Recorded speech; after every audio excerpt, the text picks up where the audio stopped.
አምላካችን እግዚአብሔር ስም የተባረከ ይሁን። አሜን። ይታወቃል መጽሐፍ ቅዱስ የያዛችሁ ከመዝሙረ ዳዊት መዝሙር በቅንፍ 95 ላይ ከቁጥር 5 እስከ 7 ያለው ክፍል አብረን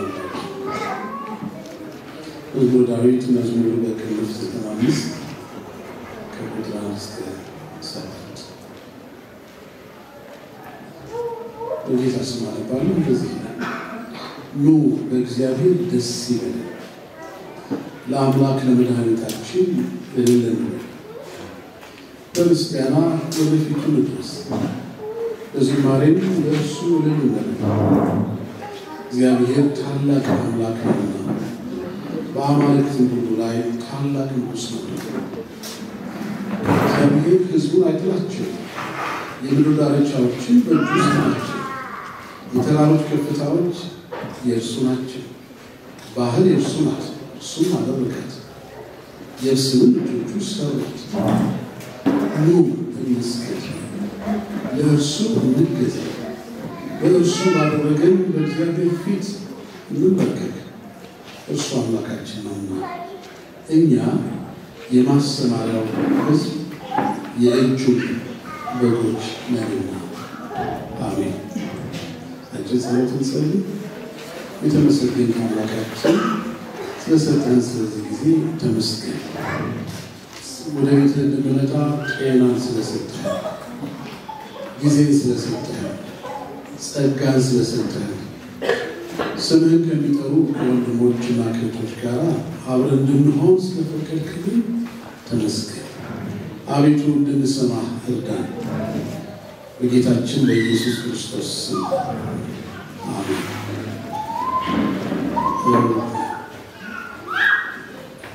በመግቢያ ጥቂት ነገር ልናገር። በየባህሉ ሆና ተደርገው የሚታዩ ልማዶች አሉ። ለምሳሌ በእኛ ሀገር ባህል ውስጥ በጣም ጎልቶ የሚታወቀው ልማድ ምንድን ነው ማለት እንግዳን ማስተናገድ ባህላችን፣ ልማዳችን። በየባህሉ ጎላ ጎላ የሚታዩ ልማዶች አሉ። አንዱ ወዳጄ ከውጭ ሀገር ለእረፍት ተገናኝተን ስናወራ አንተ ያለበት ሀገር ውስጥ ጎልቶ የሚታየው ልማድ ምንድን ነው ብዬ ጠየቁት። እሱ ብዙ አይነት ነው አለኝና አንተ ግን ልትለምደው የሚገባ ልማድ አለ፣ እሱ ልንገርህ አለኝ። እሺ አልኩትና እንዲህ አለኝ። አንደኛው በየትኛውም ስፍራ ሰዎች ባሉበት አውድ ውስጥ ሰውን ማናገር ብትፈልግ፣ ድንገት ደግሞ ባቡር ስትጓዝ ወይም በባቡር ሆነ ሰው በተሰበሰበበት ስፍራ ካለህ፣ ቤተክርስቲያን ካለህ፣ ሁልጊዜ መጠንቀቅ ያለብህ ነገር የታወቀው ልማድ ይቅርታ የሚል ነው። ኤክስኪውዝ ሚ ማለት አለ። ሁለተኛው ደግሞ ለምትናገረው ነገር ይሁን ለምታደርገው ነገር ለምታየው ሰዎች በሚነጋገሩበት አውድ ይሁን ስትናገር ሀሳብ ለመስጠት ስትፈልግ ገና ለገና ሰዎች ሊቀየሙ ይችላሉ፣ ይቀየማሉ ብቻ ሳይሆን ሊቀየሙ ይችላሉ ብለህ አስበህ በጣም አዝናለሁ ብለህ ነው የምትጀምረው። ሶስተኛ ሰዎች ላደረጉ የትኛውም ነገር አመሰግናለሁ የሚሉ ልማዶች አሉ እና እኔ ደግሞ ነገሩ በጣም አስገረመኝና ስንት ጊዜ ነው በጣም ይቅርታ አዝናለሁ አመሰግናለሁ የሚባለው ስንት ጊዜ ነው አሉ። ፈገግ አለና በምጸት 250 ጊዜ ይላል። 250 ጊዜ ይቅርታ 250 ጊዜ አዝናለሁ 250 ጊዜ አመሰግናለሁ 250 ጊዜ ብዬ ትንሽ በህሊናዬ በቃ ከዘዛል ማለት ትክዝ ወዲያው የኛን ማህበረሰብ ማሰብ ጀመረ። አሁን በእውነተኛ ኤክስኪውዝ ሚ ብለን እናውቃለን። አም ሶሪ ብለን እናውቃለን። አመሰግናለሁ ብለን እናውቃለን። እየሳሳን ከማሰቡ አለማሰቡ ተሻለ። ብዙ ስለማይታወቅ መርካቶ አንዳንድ ጊዜ ይሄዳለሁ። ደስ ይለኛል። መርካቶ ልገዛ ሳይሆን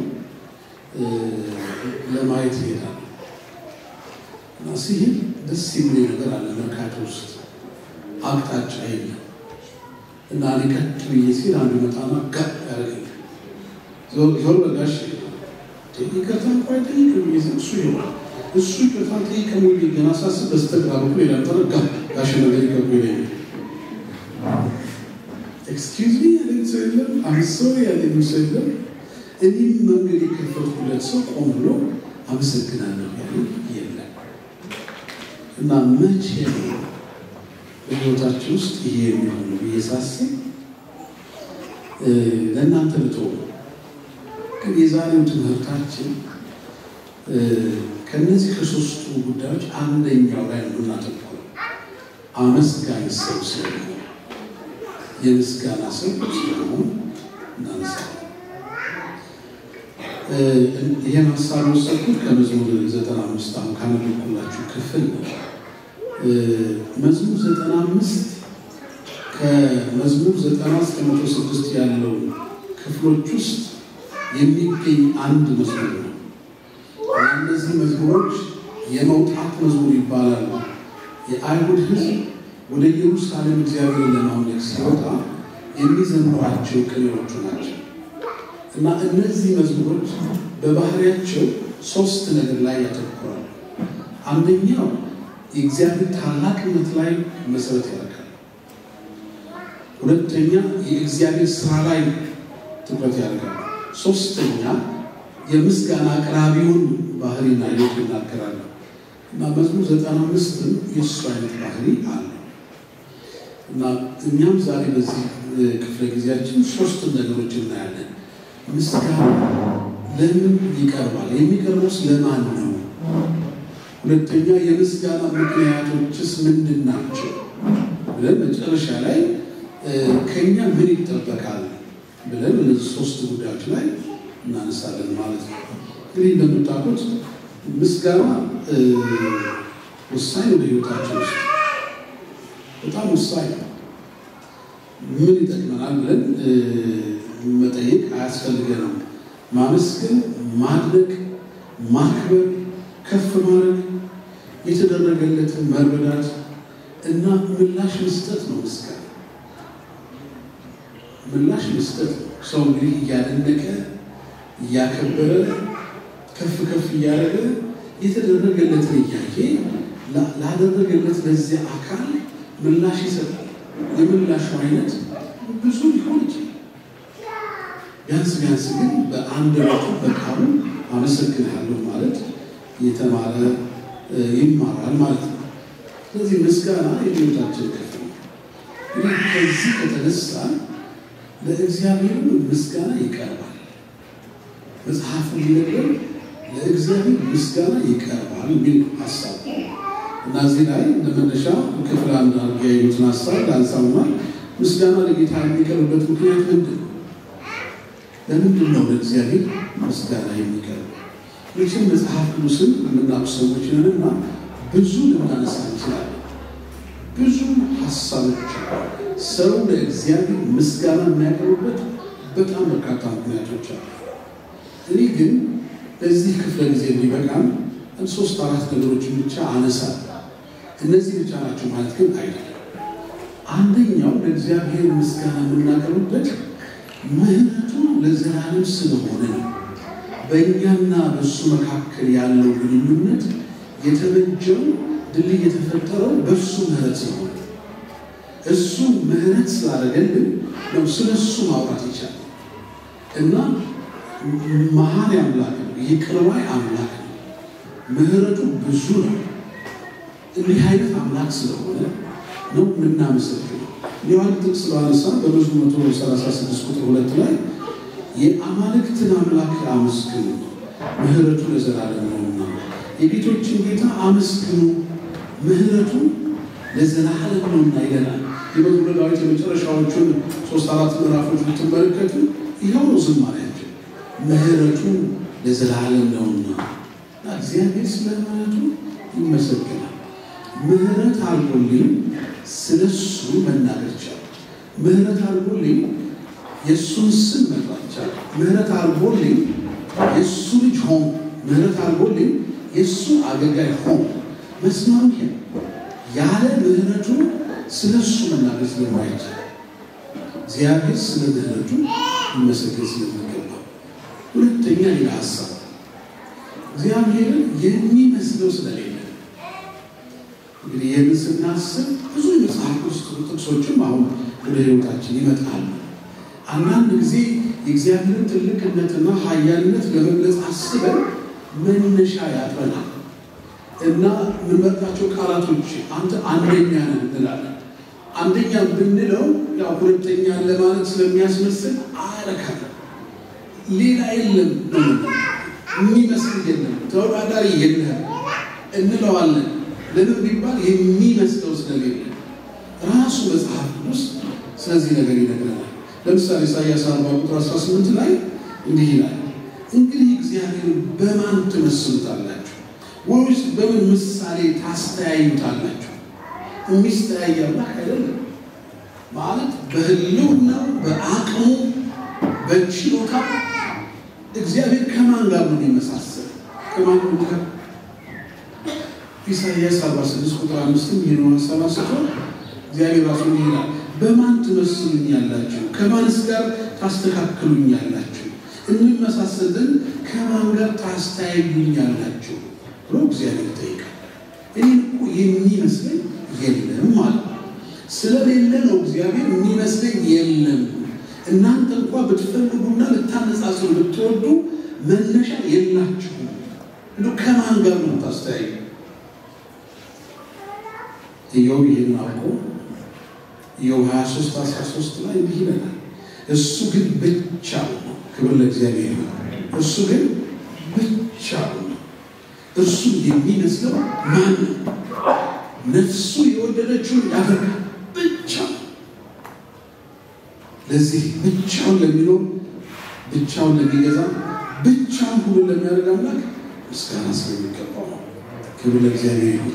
ሶስተኛ ምክንያትም ማለት ለምንድን ነው እግዚአብሔር ምስጋና የሚገባው? ምን አሁን መጥቀስ የምንችላቸው ብዙ ሀሳቦች አሉ፣ ግን በዚህ ክፍለ ጊዜ ፍጆታ እንደሆነ ሶስተኛውን ሀሳብ ላንሳ። ታላቅ ስለሆነ ታላቅ በምን እንገልጠዋለን? ሰማይ ዙፋኔ ነው፣ ምድር እግሬ መረገጫ አንችልም። እንዲያው ሰማዩን እንኳን መረዳት አንችልም።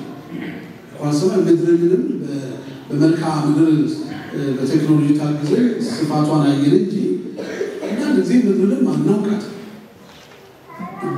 እንደሱ ከሆነ በሰማይ ርቀቱ በማናውቀው ስፋቱ በማናውቀው ሰማይ እና በምድር ላይ እግሮቹ ካሉ ዙፋኑ የት ጋር ነው?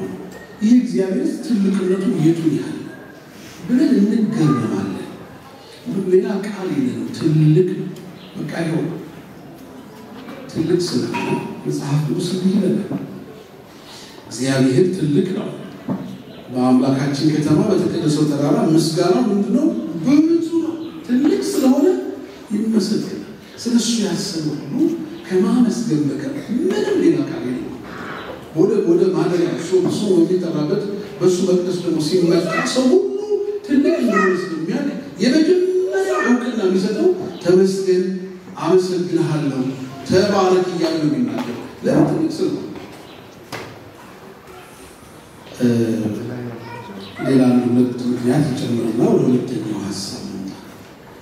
ለእግዚአብሔር ምስጋና የሚገባው ለምንድን ነው ካለ መሪያችን ስለሆነ መሪ የፍጥረቱ መሪ እሱ ነው። የቃል ኪዳን ሕዝቦቹ መሪ እሱ ነው። እሱ ራሱ ይመራል። ይሄንን ሕይወት ዳዊት በግሉ አጣጥሞታል ማለት ገምቶታል ሳይሆን አጣጥሞታል። በሕይወቱ በእረኝነት ሕይወት ጀምሮ እስከ ንግሥናው እስከ ዘመነ ፍጻሜው የነበረበትን ዘመንና የወደፊቱ እሱ የማያውቀውን ዓለም ሁሉ ጭምር የመዘነበት አንድ ትልቅ ስለ እግዚአብሔር የሚናገረው ነገር እግዚአብሔር እረኛዬ ነው ብሎ ነው የሚናገረው መዝሙር 23 ላይ እና እሱ በዕለት ሕይወት ምንም የሚያሳጣን ነገር የለም ይመራናል ይላል። መሪ ስለሆነ ዝርዝሩን አላነሳም። ሙሴ ስለ እስራኤል ልጆች የተስፋ ምድር ለመውረስ በወጡበት ጊዜ እግዚአብሔር ያደርግላቸው የነበረው የአመራሩን ትልቅነት በዘዳግም ምዕራፍ 32 ቁጥር 9 ላይ እንዲህ ብሎ ገልጦታል። የእግዚአብሔር ዕድል ፈንታው ሕዝቡ ነው። ያዕቆብ የርስቱ ገመድ ነው። ያዕቆብ የርስቱ ገመድ ነው። በምድረ በዳ በጥማት የነፋስ ጩኸት በሞላበት አውድማ አገኘው፣ ከበበው፣ ተጠነቀቀለት፣ እንደ ዓይኑ ብሌን ጠበቀው። ንስር ጫጩቶችን እንደሚያወጣ በእነርሱ ላይ እንደሚሰፍ ክንፎቹን ዘርግቶ ወሰዳቸው፣ በክንፎቹም አዘላቸው። እግዚአብሔር ብቻውን መራው፣ ከእርሱ ጋር ሌላ አምላክ አልነበረምና። ክብር ለእግዚአብሔር ይሁን። እስራኤል ብቻውን ያለ አምላክ ያለ ረዳት አገኘው። በየሕይወቱ ምዕራፉ ላይ መራው፣ ተጠነቀቀለት፣ ተንከባከበ ብሎ ይነግራል። እግዚአብሔር እረኛችን ስለሆነ እናመሰግነው። ይህ መዝሙር 95 ላይ ያለ ክፍል ደግሞ እንዲህ ብሎ ይነግረናል። በጣም ደስ የሚል ሀሳብ። እግዚአብሔር ሕዝቡን አይጥላቸውም ይላል ቁጥር 4 ላይ አይጥላቸውም ይለናል። ቁጥር 6 ላይ ከዚህ ጋር ያይዞ እኛ የማስተማሪያው የእጁ በጎች ነንና ብሎ ይናገራል። ለምንድን ነው እግዚአብሔር የምናመሰግነው? እርሱ የኛ እኛም የእርሱ ነን ይላል። ከዚህ በላይ ደግሞ በክርስቶስ በኩል ልጆቹ ስላደረገን እሱ የኛ እኛ የእሱ ሆነናል። ለእሱ ምስጋና ይገባል። ይህንን አስቡ። እንዲህ የሚል ቃል የተጻፈልን ኑ እንስገድ፣ እንገዛ፣ በእርሱ ባደረገን በእግዚአብሔር ፊት እንበርከክ ይላል። እነዚህ ሶስት ቃላቶች እንስገድ፣ እንገዛ፣ እንበርከክ የሚሉ ቃላቶች ወደ እግዚአብሔር ማደሪያ ሕዝበ እስራኤል ሲመጣ ይዞት የሚመጣው መጡ የሚሆነው ሲመለስ የሚሆነው ነገር የያዙ ሀሳቦች ናቸው። ሲመጣ ይሰግዳል፣ መገዛቱን ያሳውቃል፣ ለእግዚአብሔር ይንበረከካል። እነዚህ ሁሉ ሲጨመሩ የምስጋና ቃላቶች ናቸው። አመሰግንሃለሁ የሚል ቃል ብቻ ሳይሆን ምስጋናው የሚገለጠው በእነዚህ ተግባራት ነው። በአንደበቱ አመስግኖ በተግባር ለእግዚአብሔር ያልተንበረከከ አመሰግን አይባልም። በአንደበቱ እግዚአብሔር አመሰግንሃለሁ ብሎ መስዋዕት ሰጥቶ ሲመለስ ለእግዚአብሔር ላለመገዛት የሚፈልግ ሰው አመለከ አይባልም። ወደ እግዚአብሔር ሲመጣ እግዚአብሔር ትልቅነት አስበው ራሱን በትህትና ዝቅ ያላደረገ ያላንበረከከ ሰው አመሰግንሃለሁ ቢልም አመሰግነ ማለት አይደለም። መስገድ፣ መገዛት፣ መንበርከክ የምስጋና ቃላቶች ናቸው። እግዚአብሔር የሚመሰገን አምላክ። አሁን ጥያቄው የምስጋና ምክንያቶቻችን ምንድን ናቸው?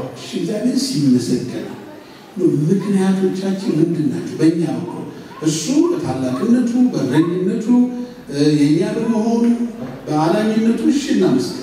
በእኛ በኩል ለምንድን ነው እናመሰግነው? እስኪ ሁለተኛውን ሀሳብ ደግሞ እናንሳ። እግዚአብሔርንማ እናመሰግነዋለን። እግዚአብሔር ማመስገን ግዴታ አለብን። ምክንያቱም በቂ ምክንያቶች አሉ።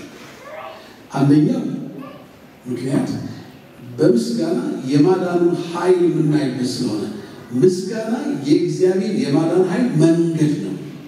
ቃል ብቻ እንዳይመስላችሁ መንገድ ነው። እግዚአብሔር ለሕዝቡ የሚሰራውን ነገር የሚሰራው በምስጋና መንገድ ነው። ሕዝበ እስራኤል ወደ ከነዓን በሚያደርገው ጉዞ ኢያሪኮ ሲደርስ ቅጥሮቿ ትልልቅ በእስራኤል ሕዝብ አቅም የማይገፉ መሆናቸውን አስቀድሞ እግዚአብሔር አይቶ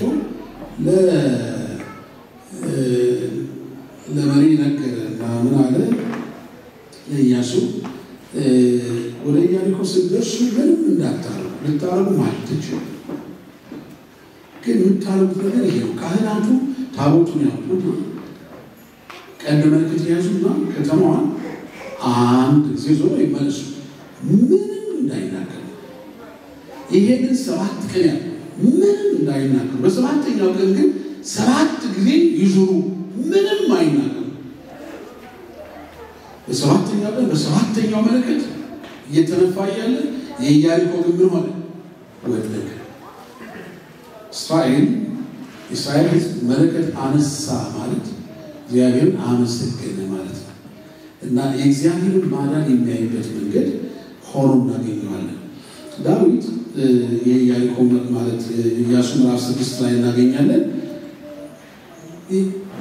ምናመሰግነው ሌላው ምክንያት ነው በግል ከታየ ዳዊት ምን ይላል በመዝሙር 18 ላይ ምስጋና የሚገባው እግዚአብሔርን እጠራለሁ ከጠላቶቼ እድናለሁ ይላል ማለት እንደ ግለሰብ ፈተናዎች አሉብኝ እና ፈተናዎች ብቻዬን አልችላቸውም ግን እግዚአብሔርን እጠራዋለሁ እና ስጠራው ያድነኛል እና የምስጋና ምክንያት አለኝ ብሎ ይናገራል እንደምታስታውሱት ዘጸአት ምዕራፍ 15 ላይ ሰፊ ታሪክ ነው ያለው ምዕራፍ 14 ማንበብ ይቻላል የሚፈልገው ምዕራፍ 15 ነው ኤርትራ ባህርን ለማቋረጥ የነበረው ጭንቅ ለእስራኤል ልጆች ቀላል አልነበረም የባህሩ መከፈል እስኪመጣ ድረስ ወደ ባህር መጠጋት ከኋላ ያለውን የፈርዖን ሰራዊት ማየት ጠይቋል የፈርዖን ሰራዊት ተከትሎ ስለመጣ ስለዚህ ወደፊት ለመሄድ ሕዝበ እስራኤል ወደ ኋላ ያይ ነበር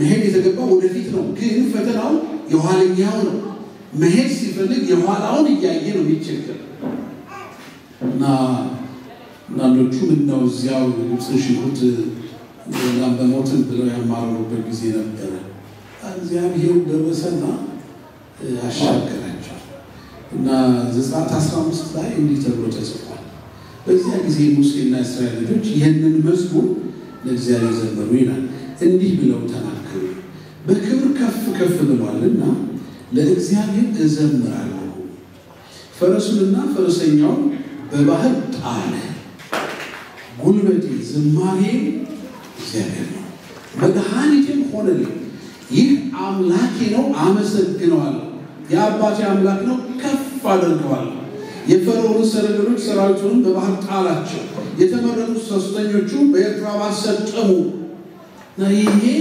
ጉልበቴ ነው ይሄ ዝማሬ ነው እግዚአብሔር ይሄ አባቴ ነው አመሰግነዋለሁ አያችሁ እግዚአብሔር እናመሰግንበት ምክንያት የማዳን ኃይሉን የምናይበት መስመር ስለሆነ ሌላ ነገር ላንሳ የብቻ ሳይሆን ሌላ ሁለተኛ ምክንያት መቼም ሀሳቡን አልፎ አልፎ አንስቼዋለሁ ሁለተኛው ሀሳብ በተግዳሮታችን ጊዜ አጋዥ ስለሆነ ተግዳሮቶች አሉ እንደምታውቁት የጥንቱ ማህበረሰብ በኖርበት ዘመን ተግዳሮት አለ እኛም በአሁኑ ዘመን ስንኖር ከኛ በኋላ የሚመጣው ትውልድ ጌታ እስኪመጣ ድረስ ባለበት ሁኔታ ውስጥ ሁሉም ተግዳሮት አለ ያን ተግዳሮት የሚሆን የሰው ህይወት የለም አይነቱ ነው የሚለያየው እንደየጊዜው ነው የሚለያየው እንደየሰው ነው የሚለያየው ሰው ሁሉ ግን አንድ አይነት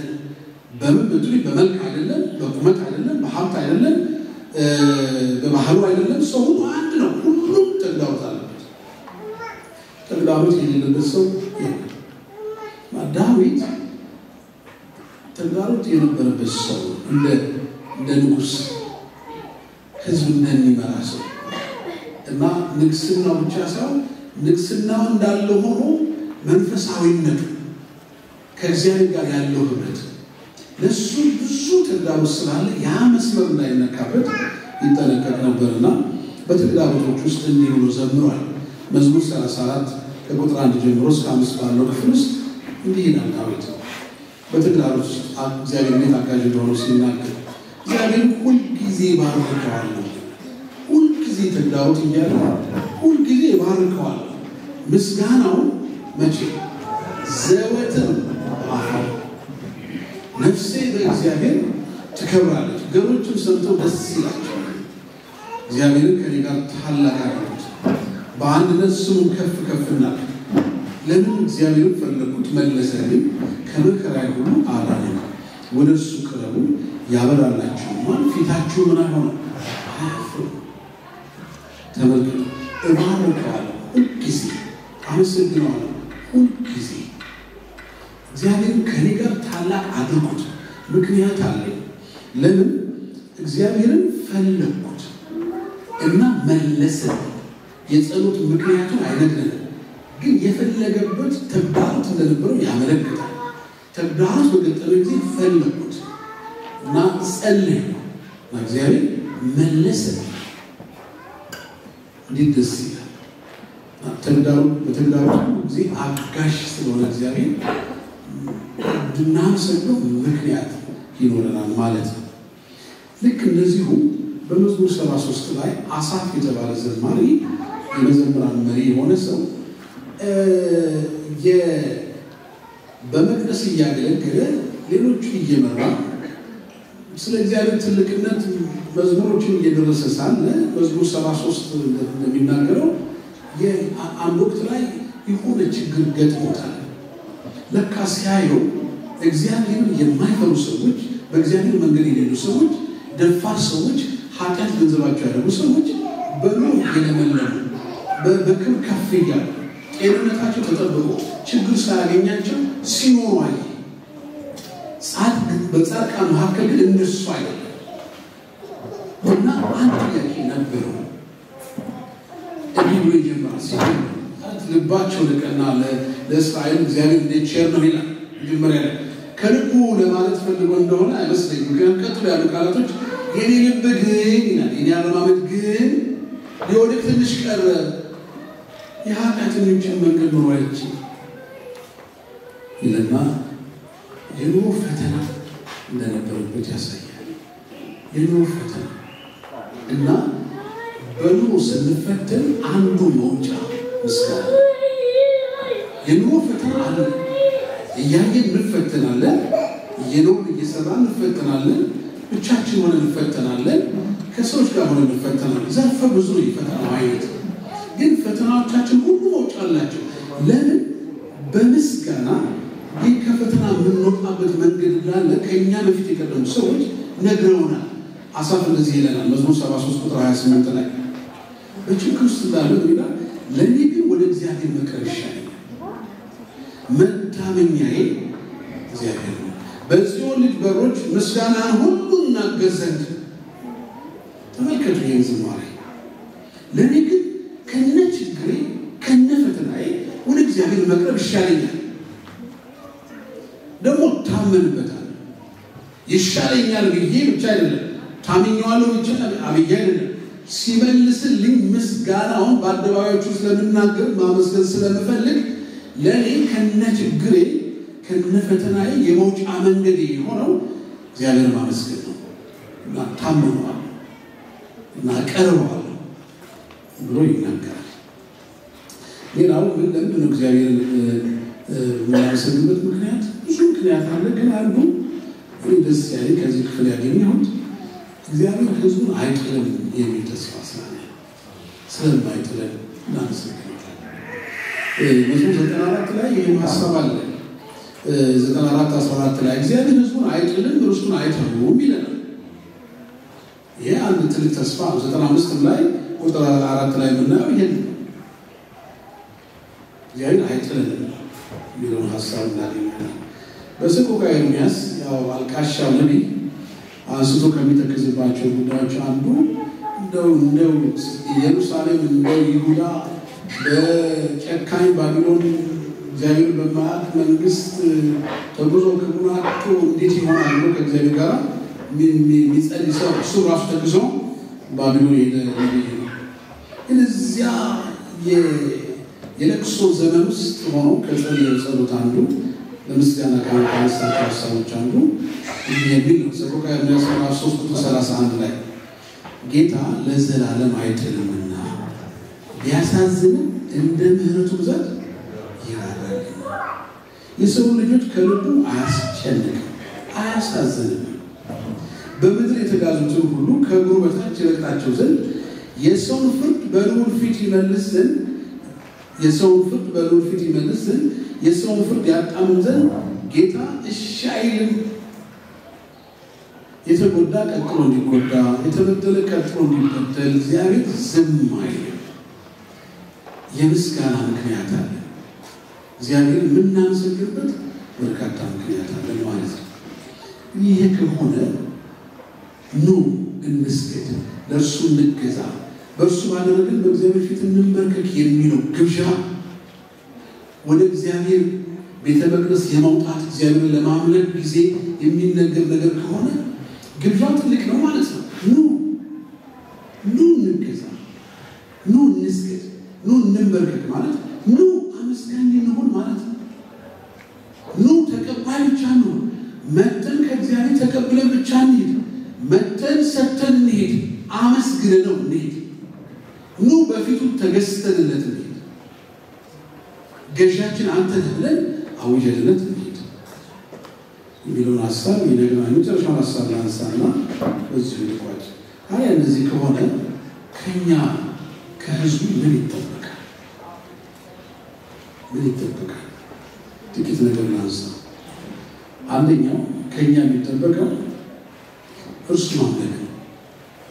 ቅልል ባለ አነጋገር በመጽሐፍ ቅዱስ ቋንቋ ማምለክ ማለት መንበርከክ፣ መሸነፍ፣ መገዛት፣ ለተገዛለት ለእርሱ ህይወትን መስጠት ነው። እሱ ነው ማምለክ ማለት እንጂ የመቅደስ ስርዓት አከናውኖ መሄድ ከዚያ በኋላ ሌላ መገዛት ማለት አይደለም። በመቅደስ የተናገረውን እግዚአብሔርን ሰምተን ስንሄድ የሰማነው መርሳት አይደለም። እዚህ ገዛልሃለሁ ብለን ቃል ገብተን ስንወጣ ገዣዬ ሌላ ማለት አይደለም። ማምለክ ማለት ሁለንተናዊና ሁልጊዜ ነው እና ዘማሪው ይለናል፣ ኑ በእግዚአብሔር ደስ ይበለን፣ በአምላክ መድኃኒታችን እልል እንበል፣ በምስጋና ወደፊቱ እንድረስ፣ ኑ በዝማሬ ለእርሱ እናምልከው፣ ከመጣን አይቀር ከእሱ ጋር እንገናኝ፣ በእሱ ደስ ይበለን። በምናየው በምናደርገው ብቻ ሳይሆን እሱ እያሰብን ደስ ይበለን። የምስጋናችን ትኩረት እሱ ይሁን።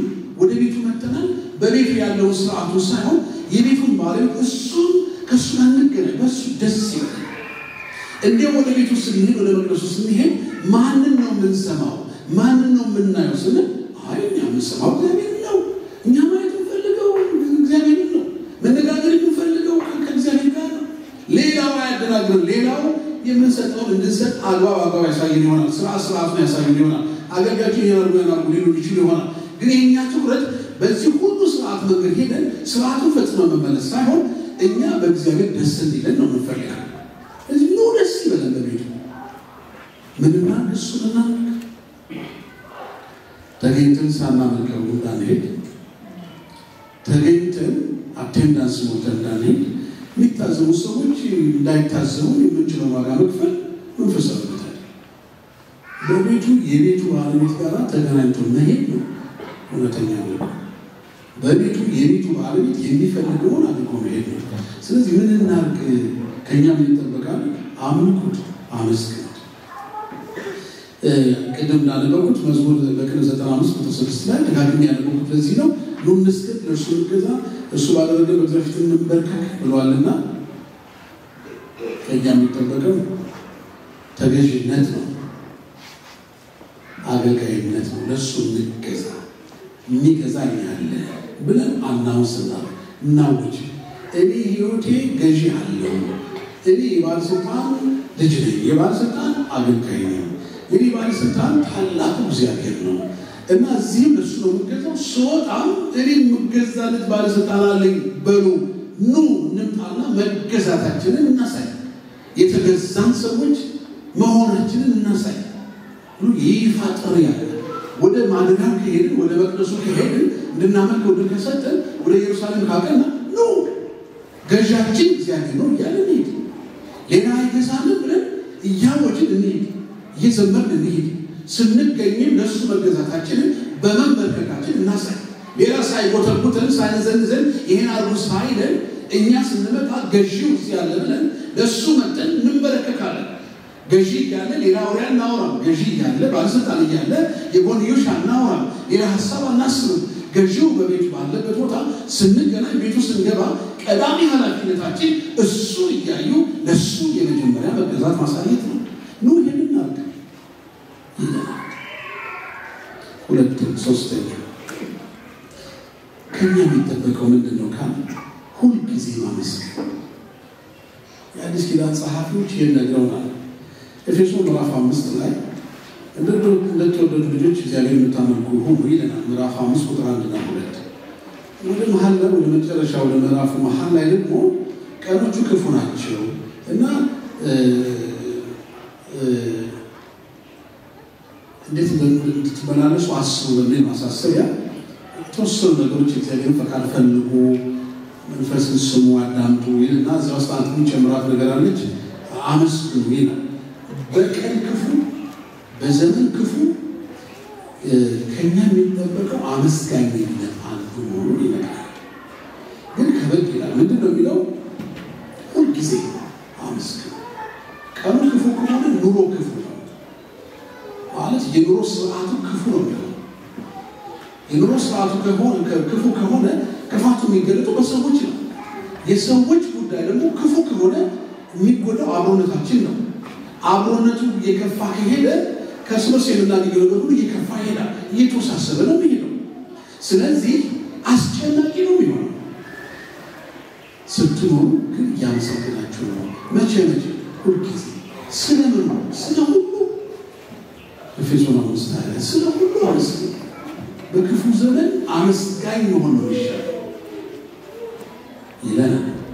ይሄ የእግዚአብሔር ጸጋ ካልሆነ በስተቀር በሌላ ምንጭው አይነት አይደለም። ሌላ ሀሳብ ናንሳ። ጳውሎስ በሌላ ክፍል በገላትያ ምዕራፍ 4 ከ4 እስከ 6 ላይ እንዲህ ብሎ በጌታ ደስ ይበላችሁ የሚለውን ሀሳብ ሲያብራራ እዚያ ውስጥ እንዲህ ነው። እንዲያው አንዳች የሚያስጨንቃችሁ ነገር እንዳይኖር በምልጃና በምስጋና ልመናችሁን ለእግዚአብሔር አስታውቁ የሚል ማሳሰቢያ ሰጠ። ምን ማለቱ ነው?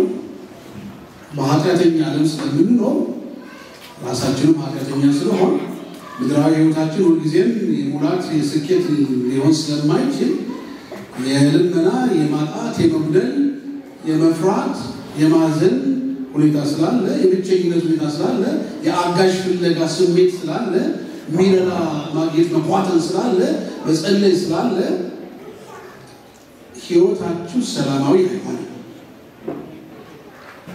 ሰላማዊ መሆን የሚቻለው በማመስገን እና ሰላማዊ ሕይወትን ከመረጥክ የምትፈልግ ቢሆን አመስግን። ማመስገን የሰላማዊ ሕይወት መንገድ ነው፣ ምርጫ ነው። ከኛ የሚጠበቀው ይሄ መሆኑን ይነግረናል። የመጨረሻ ሀሳብ አንሳ። ከኛ ምን ይጠበቃል ስንል እንዲያው በሆነ ሁኔታ ሁሉንም ነገር ትተን ወደ ጌታ ስንመጣ ለማመስገን እንመለስ ማለት ሀሳቡን አብራራለሁ። እንደው ለመለመን እንደተጋን ሁሉ ማለት ነው። ልመናችንን ለማቅረብ እንደተጋን ሁሉ ዋጋ እንደከፈልን ሁሉ እንደጾም እንደጸለይን ሁሉ እንዳጸለይን ሁሉ ሲሆንልን ወደ እሱ እንመለስ፣ ለማመስገን እንመለስ። በአንድ ፕሮግራም ላይ ከአንድ ሰው ጋር ተገናኘን። ፕሮግራሙ የሰዎች ፕሮግራም ነው።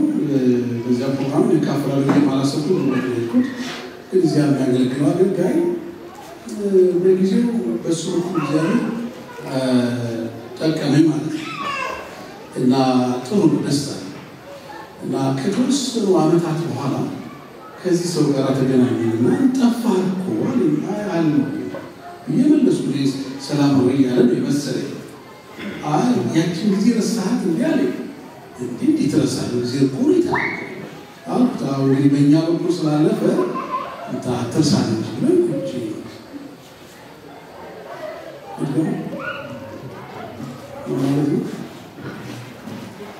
ማለት ነው በእኛ በኩል ስላለፈ ማለት በሌላ በኩል አልፎ ስላገለገለ ዝም አትበል ማለት ነው። ምን እንደምችል ደግሞ ገብቶኛል። አሁን በጸለይኩ ጊዜ የተናገረ እግዚአብሔር ፎርስ እግዚአብሔር በሰው ይጠቀማል። ልክ ግን እኮ ይሄ ጉዳይ ከሰውየው ጋር አይደለም፣ ከመጠቀሚያው መሳሪያ ጋር ሳይሆን ከጠቃሚው አምላክ ጋር ነው። ከጠቃሚው አምላክ ጋር ከተገናኘን ከነገረኝ ከመከረኝ ከገሰጸኝ ይህ ደስታ እሱ ነው። የኖርኩትም በሱ ደስታ ነው እና ይሄ ጥያቄ ሲያነሳ እንግዲህ እኔ እንኳ በመለስ ባመሰግን የተናገረኝ እግዚአብሔር በማመሰግን ይገርም መሰለኝ ባመሰግን ከእኔ ማመሰግን የተናገረኝ እግዚአብሔር ነው። በእርግጥ ደግሞ የተጠቀመበትን መሳሪያ ማከብረዋል። እግዚአብሔር አልፎበታል። ግን የመጀመሪያ ላደረገው ግን አልችልም። ለአስር ለምጻሞች ኢየሱስ ሉቃስ 17 ላይ እንደሚነግረን ሂዱ ትፈወሳላችሁ ሲላቸው በመንገድ ሲሄዱ ሁሉም ተፈወሱ ይለናል። ሉቃስ ከቁጥር 11 ጀምሮ እስከ 18 ባለው ውስጥ ግን የሚገርመው ነገር ሉቃስ ሲጽፍልን ከአስሩ አንዱ ነው የተመለሰው። እያመሰገነ መፈወሱ ለመገበያ ሳለ ሲያይ በታላቅ ድምፅ እያመሰገነ ወደ ጌታ መጥቶ በእግሩ ወድቆ አመሰገነው ይላል። ከኛ የሚጠበቀው ምንድን ነው ስንል ለማመስገን መመለስ ሲሆንልን መመለስ፣ የጸለይነው ሲሆን የተመኘነው ሲሆን መመለስ፣ ፈጥኖ መመለስ፣ የመጀመሪያውን ነገር በጌታ ስራ አስቀምጦ ጌታ ያመሰግናለሁ ማለት እንዲህ አይነት ህይወት እንዲበዛልን መጽሐፍ ቅዱስ ይነግረናል።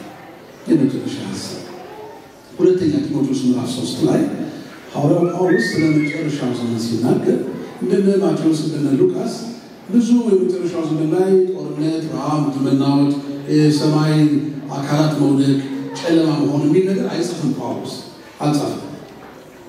ግን የመጨረሻ ዘመን እንዳለ ግን በትክክል ጽፏል። አስጨናቂ ዘመን እንዳለ ጢሞቴዎስ እንዲገባው ነግሮታል። አስጨናቂ ዘመን ሲገልጥ ግን የገለጠው ከሰው ህይወት ጋር አያይዞ እና የሰው ህይወት እየተለወጠ ስለሚሄድ አስጨናቂ ዘመን መምጣቱን አትርሳል። የጻፈው ለክርስቲያኖች ስለሆነ ለቤተ ክርስቲያን ስለሆነ ምናልባት ክርስቲያኖች በዚህ ህይወት ያልፉ እንደሚችሉ ይጠቁማል።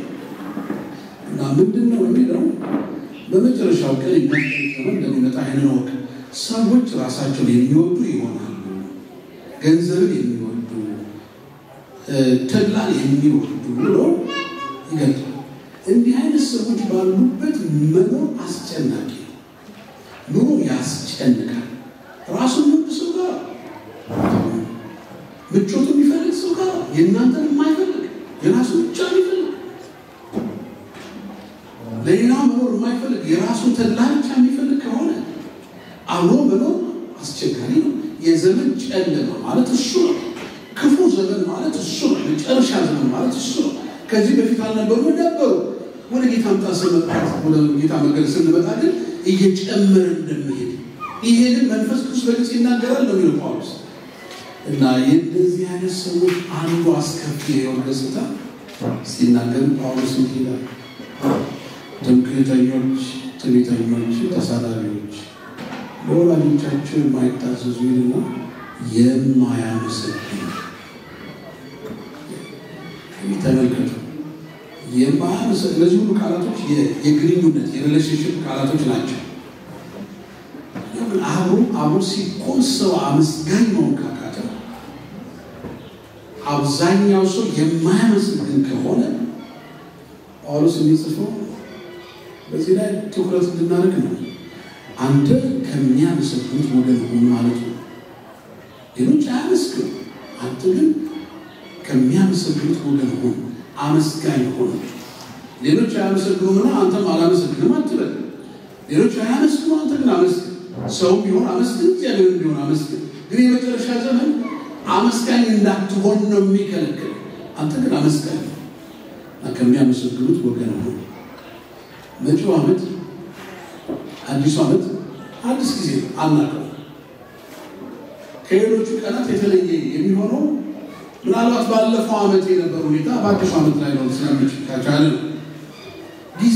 የሚመጣው አናውቅ በዚህ መጪ ዘመን ውስጥ ስናልፍ የሚመችና የማይመች ነገር ምን ወደውና ማን ወደው ነገር ሊሆን ይችላል አናውቅ ይሄን የሚያውቀው እግዚአብሔር ብቻ ግን ዛሬ ላሳስባችሁ የምፈልገው ኑ እንስገድ ለእርሱ እንገዛ እርሱ ባደረገ በእግዚአብሔር ፊት እንበርከክ እርሱ አምላካችን ነው ይላልና እግዚአብሔር ይሄ መጪ አዲስ ዓመት አመስጋኝ የምንሆንበት ዓመት እንዲሆን ነው የምመኘው አመስጋኝ የሚያመሰግኑ ሰዎች ምን ስለሆነ ምንም ይሁን ምን ስላገኘ ምንም አናገኝ ምን ስላገኘ ምንም እናገኝ በመናገኘው በማናገኘው ሕይወት ውስጥ ግን እንደ እግዚአብሔር ሰዎች አመስጋኝ እንድንሆን ምስጋና ያበዛላቸው ሰዎች የሚሰግዱት ለእግዚአብሔር የሚገዙት ለእግዚአብሔር የሚበረከኩት ለእግዚአብሔር የሚኖሩት ለእግዚአብሔር የሆኑ ሰዎች እንድንሆን እግዚአብሔር ይፈልጋል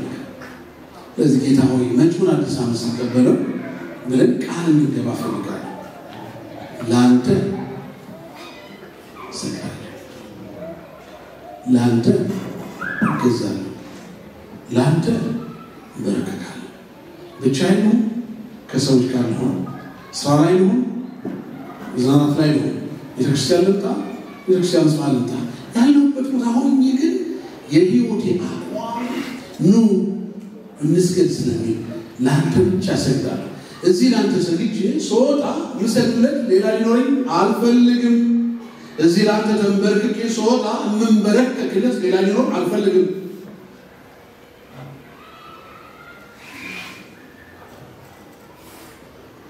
እዚህ ላንተ ተገዝቻለሁ ይጀናስ ቻይኖችን ጨፍኝ ህዝበ ክርስቲያን እያየን ላንተ ነው ምገዛው በኋላ ከቤተ ክርስቲያናት ግቢ ሶጣ ምገዛለት ሌላ ካለ አልተገዛሁም ይህ መጪው ዓመት የአመስጋኝነት ዓመት በሁሉ የምናመሰግንበት ስናመሰግን ቁርጠኛ የምንሆንበት ለመዘመር ለመጸለይ አይደለም በህይወት አቋም ቁርጠኛ ሆነ እኔ ምሰግድለት አምላክ አለ እኔ ምገዛለት አለኝ እኔ መንበረከክለት አለኝ ይሄ የህይወት አቋም ነው ብለን አዋጅ ምናውጅበት ወደ ቤተክርስቲያን ስንመጣ ስናገለግል ብቻችንን ስንሆን ከሰው ጋር ስንሆን አቋም ይሄ ነው የምንልበት ይሄ አቋም የሌላቸው ሰዎች ምን ተውበት አይ ተሰናከለ የምንልበት እግዚአብሔር ነው ማመልከው መሰለት ምገዛለት እሱ የምንልበት የህይወት አቋም ላይ እንሆን እግዚአብሔር እንዲረዳን በዚህ እንዲረዳን በዚህ እንድትባረኩ የኔ መልካም ምኞት ነው እግዚአብሔር በጸጋው ያግዘን እንጸልያለን በግላችን እንጸልያለን የመጪው ዓመት ለአንተ ነው የምሰግደው በሉት መጪው ዓመት የምሰግድለት ቢኖረኝም ያንተዋል ቀዳሚ ስግደት ለአንተ ነው በእኔ ሕይወት ውስጥ ቀዳሚ የሚሰገድለት ባለስልጣን አንተ ነህ ለሌላ አልሰግድም ሌላው ምገዛለት እንዳለ እንኳን የሚመስለኝ ቢሆን ቀዳሚ ምገዛለት የመጀመሪያና የመጀመሪያ አንተ ነህ ገዢ ባለስልጣኔ አንተ ነህ መሪ አንተ ነህ መመሪያ ሰጪ አንተ ነህ አስተማሪ አንተ ነህ መሪ አንተ ነህ ፕሮቫይደር አንተ ነህ አቃጫ ሳይ አንተ ነህ ምትንከባከበኝ አንተ ነህ እኔ ላንተ ገዛል መጪው ዓመት የመገዛት ጊዜ ለእግዚአብሔር የመገዛት ከ2017 በተለየ መልኩ የመገዛት ጊዜ ለእግዚአብሔር የመመርከክ ጊዜ ለእግዚአብሔር የመስገድ ጊዜ ይሆንልኛል እንዲህ እንዲሆንልኝ ነው የምጸልየው የሚል ሰው ይጸልይ በመንፈሱ ወደ እግዚአብሔር ይገስግስ ይሄ መንፈሳዊ ጸሎት ሰባኪ የሚያጋራችሁ የጸሎት ርዕስ አይደለም ይሄ በውስጣችሁ የሚኖር ጸሎታችሁ ገስግሱ በመንፈስ ጌታን እንዲበሉት በሚቀጥለው ዓመት አንተ እርዳኝ ትረዳኛለህ ቃል ደግሞ ይናገራል እኔ ደግሞ ባሪያ መጥቼ እሰግዳለሁ ቤቴ ሆኜ እሰግድልሃለሁ ስራ ቦታ ላይ ሆኜ እሰግዳለሁ ወክ እያደረኩኝ ሳለ እሰግዳለሁ ሰዎች መካከል ሆኜ ለአንተ እሰግዳለሁ በልቤም በረከክልሃለሁ የምሰማውን ሰምቼ የማየውን አይቼ የማልፈት መንገድ ተረድቼ እኔ ግን በሂደት ውስጥ ሁሉ የምሰግድለት አለኝ የምገዛለት አለኝ የምንበረከክለት አለኝ እያልኩ በረከካለሁ አስቀድምሃል አንተን አስቀድምሃል አንተ ለምን ብትሉኝ አንተ አምላኬ ነህ አንተ አምላኬ ነህ እኔ ያንተ ነኝ አንተ የኔ ነህ በዚህ መጪው ዓመት አንተን አመሰግናለሁ የምስጋናዬን አቅጣጫ በስግደት እገልጣለሁ፣ በመገዛት እገልጣለሁ፣ በመመልከት እገልጣለሁ። ባይሆን መንፈስህን ላክልኝ፣ ባይሆን ጸጋህን ላክልኝ፣ ባይሆን በጉልበትህ አሻግረኝ፣ ረድኤትህን ሁሉ ላክልኝ። የመረዳት ቢሆን የመስማት ቢሆን የማስተዋል ቢሆን የመኖር ቢሆን የመመለስ ቢሆን ረድኤትህን ላክልኝ። ካንተ ዘንድ እርዳታ ስለሚመጣ ላክልኝ። አንተ በየቀኑ ላክልኝ፣ በየሁኔታው ላክልኝ። እኔ ባሪያ ባለሁበት ቦታ ሆኜ እገዛልሃለሁ እልሃለሁ። በህሊናዬ እቤቴ ሆኜ እገዛልሃለሁ፣ መንገድ ላይ ሆኜ በህሊናዬ እናገራለሁ፣ እገዛልሃለሁ። የማይገዙ በዙሪያዬ ቢኖሩ እኔ ግን አውጃለሁ፣ እኔ ግን እገዛለሁ። እኔን የሚመስሉ አብረው የሚያገለግሉ መገዛት አቅቷቸው ሲወድቁ ባገኝ በእነሱ መውደቅ አልደናቀፍም። እነሱ አጠገብ ሆኜ ይላሉ፣ እኔ ግን እገዛልሃለሁ፣ እኔ ግን እንበረከክልሃለሁ፣ እኔ ግን እሰግድልሃለሁ ብዬ የምኖርበት ዓመት እንዲሆን እግዚአብሔር ይባርክ ሊበሉ። እግዚአብሔር ይባርክ በዚህ ጸጋ። እግዚአብሔር ይለመን፣ እግዚአብሔር ይታደግ። ይሄ መጪው ዓመት የመስገድ የመገዛት የመበርከክ ዓመት ይሆንልን። እንጸልያለን ከፕሮግራም መሪ ወንድማችን ጋር